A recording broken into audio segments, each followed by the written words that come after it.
అందరికీ నమస్కారం. అందరూ ఎలా ఉన్నారు? అందరూ బాగున్నారని అనుకుంటున్నాను. నేను కూడా చాలా బాగున్నాను. వర్షాకాలం కదా, చాలా ఎక్కువ వర్షాలు పడుతున్నాయి. ఇలా వర్షాలు పడేటప్పుడు మా యానం గోదావరి చాలా అందంగా పరవళ్ళు తొక్కుతూ కన్నులకి చాలా కనువిందు చేస్తుంది. సో మేము అది చూడడం కోసం యానం బీచ్కి బయలుదేరిపోయాం. యానం బీచ్కి వెళ్ళే దారంతా చాలా కొత్తగా, ఎప్పుడు చూసినా ఒక మంచి ఫీల్ వస్తుందండి. ఎందుకంటే మేము ఇక్కడే పుట్టి పెరిగాం కదా. సో మాకు ఈ స్ట్రీట్స్ చూసినప్పుడు ఏదో కొత్త ఫీలింగ్ వస్తుంది. ఒక కొత్త ఫీలింగ్తో పాటు మేము చేసిన చిన్నప్పుడు అల్లరి మొత్తం గుర్తొస్తూ ఉంటుంది. ఒక్కొక్కసారి తలుచుకొని నవ్వుకుంటూ ఉంటా కూడా. ఇది వచ్చేసి యానం బీచ్కి ఎంట్రన్స్. ప్రతిసారి వరదలు వచ్చినప్పుడు గోదావరిలో ఉన్న ఫ్లోటింగ్ వల్ల వాటర్ మొత్తం ఈ ముందు వరకు వచ్చేస్తూ ఉంటుంది. కాస్త కష్టమే, కానీ మేము చాలా ఇష్టంగా భరిస్తూ ఉంటాం. ఎందుకంటే ప్రతిసారి వచ్చే వరదలను మేము చాలా ఎంజాయ్ చేస్తాం. ఇది వచ్చేసి గవర్నమెంట్ గెస్ట్ హౌస్. ఇక్కడ రూమ్స్ చాలా తక్కువకే అవైలబుల్గా ఉంటాయి. ఈసారి యానం విజిట్ చేయడానికి వచ్చినప్పుడు రూమ్స్ ఇక్కడ తీసుకోవడానికి ప్రిఫర్ చేయండి, ఎందుకంటే బడ్జెట్లో వస్తాయి కాబట్టి. ఇది వచ్చి యానం మార్కెట్. ప్రతి మంగళవారం ఇక్కడ పెద్ద ఎత్తున సంత జరుగుతుంది. అసలు మనకి ఏ సీ ఫుడ్ కావాల్సిన ఇక్కడే ఉంటాయి. అండ్ వెజిటేబుల్స్, ఫ్రూట్స్ అన్నీ దొరుకుతాయి. ఇందాక అటునుంచి ఎందుకు వెళ్ళలేదు అనుకుంటున్నారు కదా, చూసారు కదా ఎంత వాటర్ ఉందో. అటునుంచి వెళ్ళడానికి కాస్త ఇబ్బందే కాబట్టి ఇంకొక వేలో వెళ్తున్నాం. అది మీకు చూపించేస్తాను, వచ్చేయండి. ఈ దారిలో ఎప్పుడు వెళ్ళినా మా స్కూల్ జ్ఞాపకాలే గుర్తొస్తూ ఉంటాయి. అదిగో చూడండి, ఒక చిన్న పాప మమ్మల్ని ఎలా పలకరిస్తుందో. ఇటు చూసారా, అందరూ స్కూల్ పాపలే వెళ్తున్నారు. ఎందుకంటే ఇటువైపు మాత్రమే స్కూల్స్ ఎక్కువగా ఉంటాయి. మేము కూడా ఇటే వెళ్ళే వాళ్ళం. ఇది Kakinada to Amalapuram highway. So ఇలా కూడా మనం బీచ్కి వెళ్ళొచ్చు. ఇలా వెళ్తే ఒక షార్ట్ కట్. అంటే అమలాపురం వెళ్ళే వాళ్ళకి బీచ్ చూడాల్సిన అనిపించినప్పుడు ఇలా కట్ తీసుకుని వెళ్తే వాళ్ళు బీచ్ చూడొచ్చు. ఎప్పుడైనా కాకినాడ టు అమలాపురం వెళ్తున్నట్టయితే అలా బ్రిడ్జ్ నుంచి బీచ్ చూసుకుంటూ వెళ్ళిపోకుండా ఒక్కసారి ఆగి ఒక 5 minutes అన్నా స్పెండ్ చేసి వెళ్ళండి. మనసుకి కాస్త ప్రశాంతంగా ఉంటుంది. వెళ్ళే దారిలో చాలా రెస్టారెంట్స్, ఇంకా చాలామందికి కావాల్సినవి అన్నీ ఉంటాయి. మధ్య మధ్యలో ఇక్కడ ఒక నర్సరీ ఉంది. అండ్ ఇక్కడ కొత్తగా కట్టిన గంగమ్మ తల్లి గుడి కూడా ఉంది. ఎప్పుడైనా వెళ్ళేటప్పుడు ఖచ్చితంగా ఆగి కాసేపు స్పెండ్ చేసి వెళ్ళండి. ఇంకాస్త ముందుకు వెళ్తే ఆపోజిట్ రోడ్లోనే బీచ్కి వెళ్ళే దారి కనిపిస్తూ ఉంటుంది. దానికి డౌన్లోకి వెళ్తే బీచ్ కనిపిస్తుంది. ఇదే బీచ్కి స్టార్టింగ్. ఇక్కడే జీసస్ స్టాచ్యూ ఉంటుంది. అది గదిగో చూసారా, గోదావరమ్మ తల్లి ఎంత నిండుగా ఉందో. ఇలా చూసినప్పుడల్లా ఎందుకో తెలియదండి, మనిషికి చాలా ప్రశాంతంగా ఉంటుంది. ప్రతి ఏటా వచ్చే వరదల్ని ఎంతో ఆనందంగా అందరూ చూడడానికి వస్తారు. చూసారు కదా, చాలామంది వచ్చి ఈవినింగ్ టైమ్స్ ఇక్కడ చాలా క్వాలిటీ టైంని స్పెండ్ చేస్తూ ఉంటారు. అండ్ చాలామంది వాకింగ్కి వస్తూ ఉంటారు. ఇక్కడ వరద ఫుల్గా ఉన్నప్పుడు ఎవరిని అలో చేయరండి, ఎందుకంటే కాస్త ప్రమాదకరం కదా. ఇలా ఫ్లోటింగ్ కాస్త తక్కువగా ఉన్నప్పుడు మాత్రమే విజిటర్స్ని అలో చేస్తూ ఉంటారు. చూసారా, వరద కాస్త ముందుకు వచ్చి వెనక్కి వెళ్ళిన ఆనవాళ్ళు చూస్తున్నారా.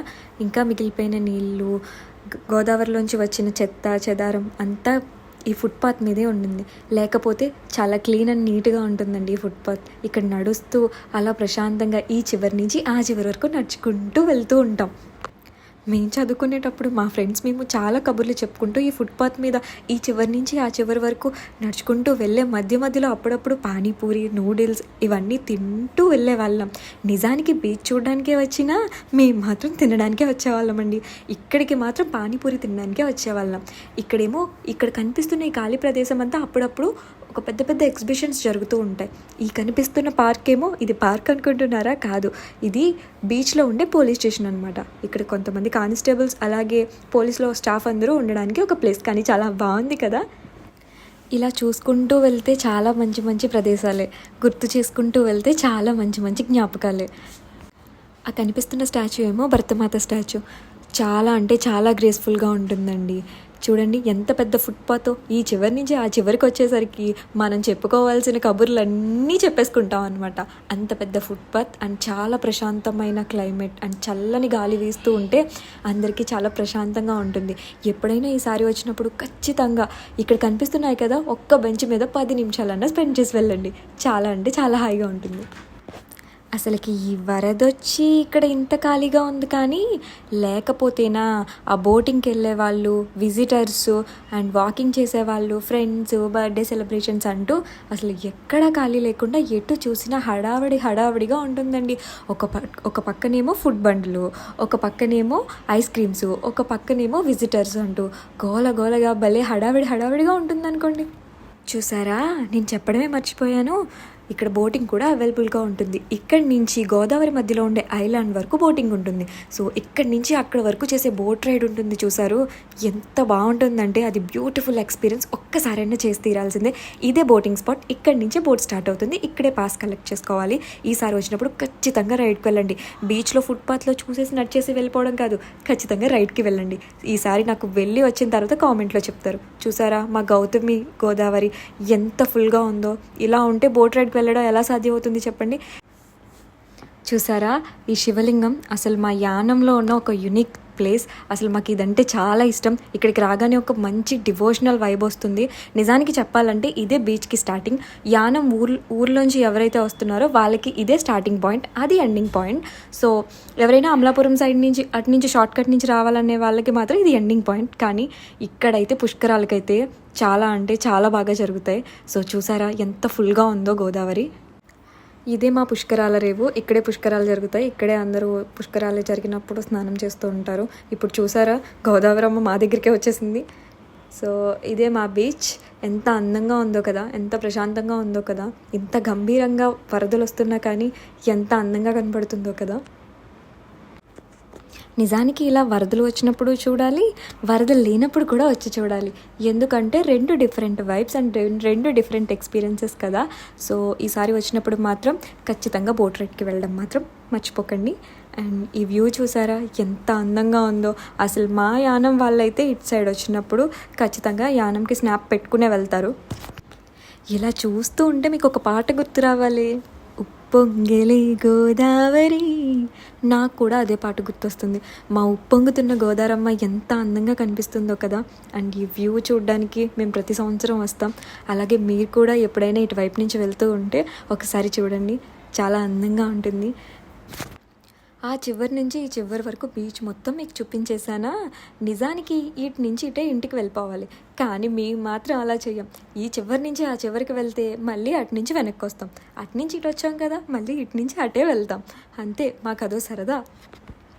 నిజానికి ఇలా వెనక్కి తిరిగి వెళ్ళేటప్పుడు లెఫ్ట్ సైడ్ మాకు ఫుడ్ బండ్లు కనిపిస్తూనే ఉండేవి. కానీ వరద వల్ల ఒక్క ఫుడ్ బండి కూడా లేదు. నిజానికి ఏం తినకుండానే ఇంటికి వెళ్ళిపోతున్నాం. ఇక్కడ ఎంజాయ్ చేస్తున్నాం కదా అని చెప్పి మరీ హద్దులు దాటి ఎంజాయ్ చేయడానికి వీల్లేదు. ఇక్కడ రిస్ట్రిక్షన్స్ చాలా ఉంటాయి. ఒక్క బీచ్లోనే దగ్గర 10 మందికి పైగా పోలీసులు ఎప్పటికప్పుడు సిచ్యువేషన్స్ని అబ్జర్వ్ చేస్తూ ఉంటారు. సో ఎంజాయ్ చేయాలి, కానీ హద్దుల్లోనే చేయాలి. యానమంతా తిరుగు చూస్తూ ఉంటే ఏదో ఒక కొత్త ప్రదేశానికి వెళ్ళామా అనిపిస్తుంది. ఎందుకంటే ఫ్రెంచ్ వాళ్ళు పరిపాలించిన ప్రాంతం కాబట్టి వాళ్ళ ఆనవాళ్ళు, వాళ్ళ ఆచారాలు ఎక్కడో ఒక చోట కొద్దిగా వదిలే వెళ్ళారు.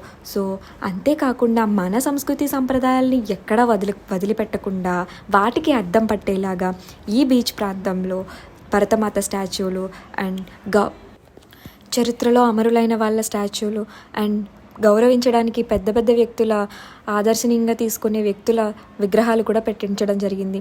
యానంలో అభివృద్ధికి ఎంత పెద్దపీట వేస్తారో అలాగే సంస్కృతి సంప్రదాయాల్ని గౌరవించడంలో కూడా అంతే పెద్దపీట వేస్తారు. ఈ బీచ్ చూస్తూ వెళ్తూ ఉన్నంతసేపు ఏదో ఒక మూలన ఏదో ఒక చరిత్రని గుర్తు చేస్తూ లేదా ఒక గొప్ప వ్యక్తుల్ని గౌరవిస్తూ గుర్తు చేస్తూ ప్రతి మూలన ఏదో ఒక విధంగా ఏర్పాటు చేయడం జరిగింది. సో ఇంతకంటే గొప్ప ఆలోచన ఏముంటుంది చెప్పండి. ఒక బీచ్లో ఇంత పెద్ద ఇన్ఫర్మేషన్ ఉందా అంటే ఖచ్చితంగా ఉందనే చెప్పాలి. ఈసారి యానంని విజిట్ చేసినప్పుడు, అందులోనూ బీచ్ని చూస్తున్నప్పుడు నేను చెప్పిన మాటలన్నీ గుర్తుపెట్టుకుని మరీ చూస్తూ ఉండండి. ఇది నా ఫస్ట్ వీడియో. మా ఊరి నుంచే స్టార్ట్ చేయాలని నేను చాలా రోజుల నుంచి అనుకుంటున్నాను. ఫైనల్లీ కుదిరింది. సో ఇలానే మోర్ ఇన్ఫర్మేటివ్ వీడియోస్ అండ్ చాలా కొత్త ప్రదేశాలను మీకు చూపించాలనుకుంటున్నాను. నా ఛానల్ని ప్లీజ్ సబ్స్క్రైబ్ చేయండి, సపోర్ట్ చేయండి, లైక్ చేయండి, షేర్ చేయండి. అండ్ మీరు చేసే లైక్ అండ్ కామెంట్ నాకు చాలా ఎంకరేజ్మెంట్ ఇస్తుంది. అండ్ నేను ఇంకా కొత్త వీడియోలు చేయడానికి, కొత్త కంటెంట్ చేయడానికి నాకు చాలా ఎంకరేజ్మెంట్గా ఉంటుంది. సో మీరు చూసిన ప్రతి వీడియోకి లైక్ చేయండి, కామెంట్ తప్పనిసరిగా చేయండి. అది ఎలాంటి కామెంట్ అయినా నేను పాజిటివ్గా తీసుకుంటాను. మీరు నన్ను ఎంకరేజ్ చేయడానికి చేశారని అనుకుంటాను. Thank you so much for every one and subscribe చేసుకున్న వాళ్ళకి. And thank you very much. And ఇంకొక కొత్త వీడియోతో, ఒక కొత్త కంటెంట్తో మళ్ళీ మీ ముందుకు వస్తాను. Until then bye.